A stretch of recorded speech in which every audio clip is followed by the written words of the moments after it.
Of the world's top 20 orchestras, just 3 out of the 122 trumpet players identify as female. That is less than 3%.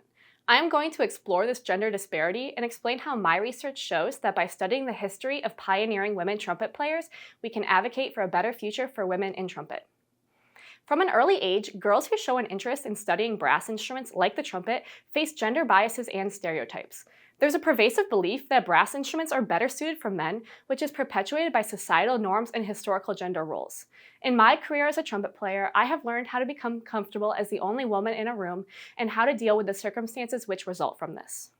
In spite of these obstacles, women trumpet players demonstrate remarkable resilience and strength in pursuing their musical passions.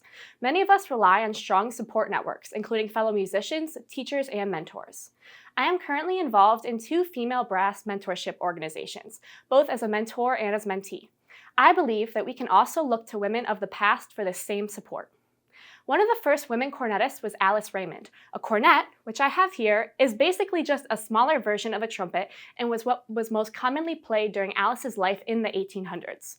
Cornetists were basically the Taylor Swifts of their time. Alice was dubbed the greatest lady cornet soloist in the world and was said to have enjoyed a reputation which may well be envied by soloists of the sterner sex. She lived during a time where women could not own property or vote, yet she fought for her right to become a world-renowned musician. I am certain that she had to work twice as hard for half as much, and that had her gender been different, she would have been known as simply the greatest cornet soloist in the world.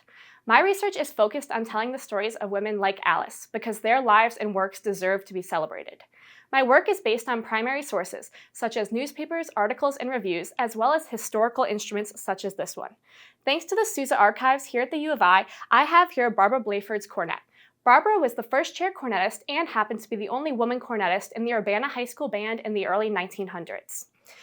I also have here a historic Conn Wonder mouthpiece, which is actually what Alice Raymond endorsed during her lifetime. Alice's talent was only acknowledged in context to her gender. In a newspaper article reviewing her recent performance, the author wrote, "She is graceful in carriage and has a fine figure and winsome features." In reviews of her male counterparts, no comments were made about their bodies. This particularly resonates with me as I think about how every time I post a video of my playing on my professional social media pages, I have to brace myself for the creepy and uncalled for comments from men. I have several marriage proposals sitting in my Instagram DMs if anybody is looking for a husband. While we can see Alice's life as encouragement as women trumpet players, we can also see it as an inspiration to do better. We must continue fighting the same fight for equality that Alice did almost 200 years ago in order to continue giving women trumpet players the support to continue breaking barriers and defying expectations.